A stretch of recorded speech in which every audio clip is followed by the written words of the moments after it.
A tree has the following things.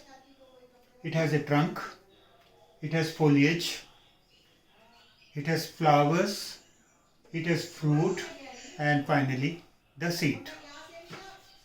A bonsai is a prototype of a tree having all properties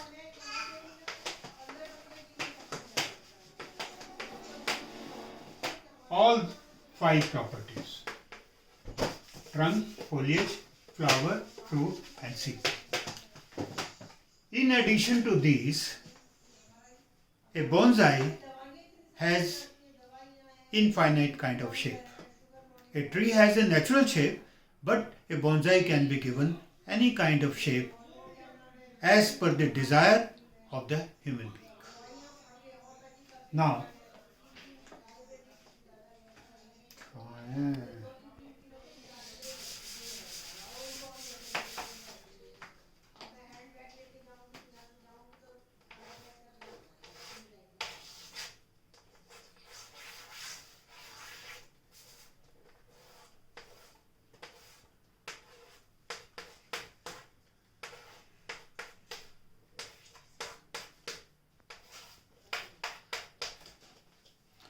bonsai, a tree has three kinds of roots: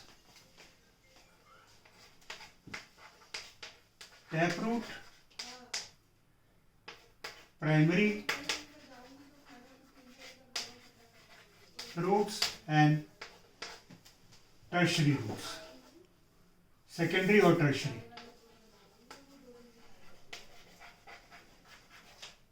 Or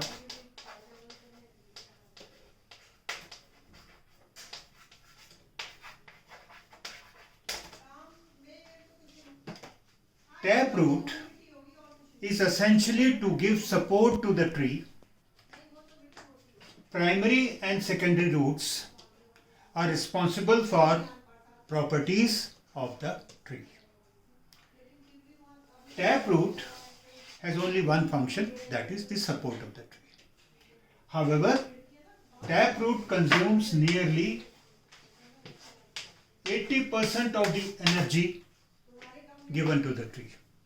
This goes in taproot, which does not give any property of the tree. Primary and the secondary roots are responsible for properties of the tree. Properties means the foliage, the flowers, and the fruit, seeds. All these four properties are related to primary and the secondary roots and not to the taproot. Therefore, when we convert a tree into a bonsai, we don't require taproot. We need to cut taproot because it will otherwise consume 80% of the energy. And a bonsai is a tree in a small tray and does not have so much of food that it can feed to the taproot. So we remove taproot and allow primary and the secondary roots. Second point.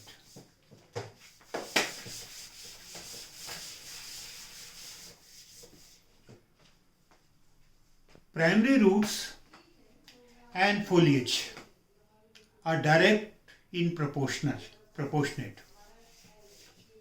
When we take out a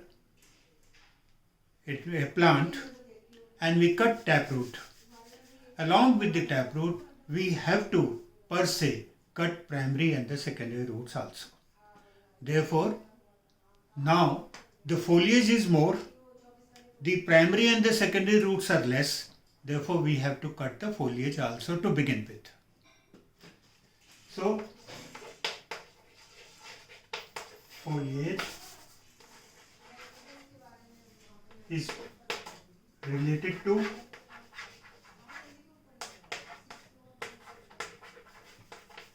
proportional to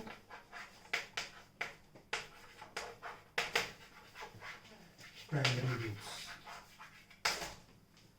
So, since when we remove the taproot, we are forced to cut primary and the tertiary roots also, so we reduce the foliage.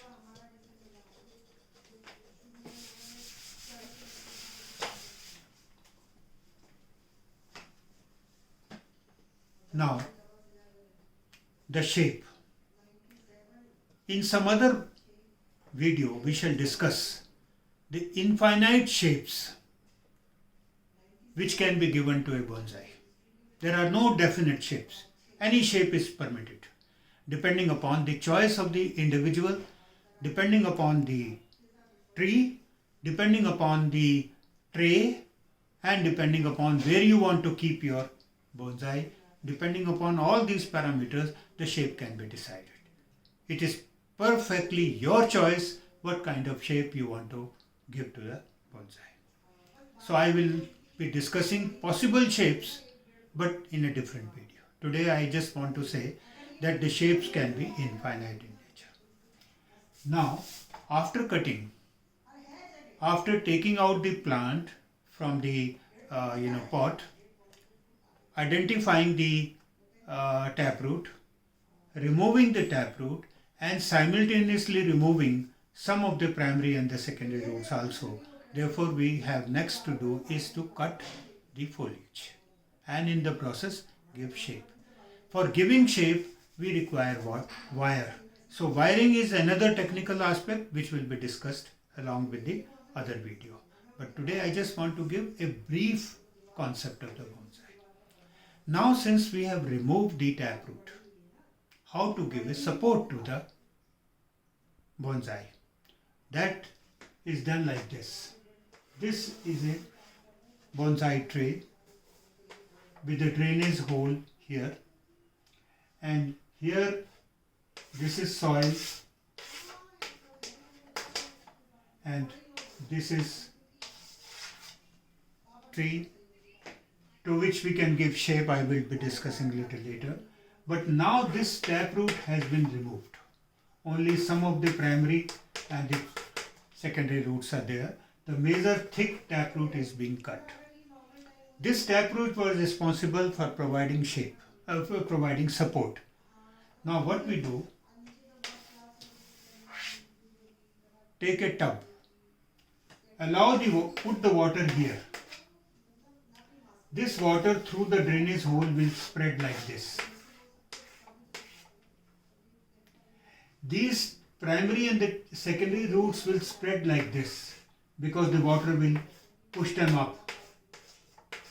So the primary and the secondary roots will spread along the surface. The surface is big enough, the depth is very small. The big surface will hold the primary roots and will finally give a support to the bonsai. Initially we can provide an artificial support, only an artificial support if needed. Otherwise, finally the primary and the secondary roots spread horizontally along with the soil. In the tray we have a far more space. The depth is very, very small. So instead of, if you give water from the top, the roots will go down, and down below there is no space. So always give water from the side. So that means take a tub, keep your pot here, bonsai pot here, and give water from here. So the water will spread out through the drainage hole like this, thereby spreading the primary and secondary roots. So this way we can create a bonsai. The bonsai has other important properties. We need to have a very good soil, very drainage, and with, which is soft soil. It should not be hard soil, and it should have sufficient amount of fertilizer. And because two things normally damage our plant. One is fungicitis, because fungus easily catches the roots and the branches. So we need to add some fungicides to the soil which we prepare for a bonsai. All finer details will be discussed at a later stage.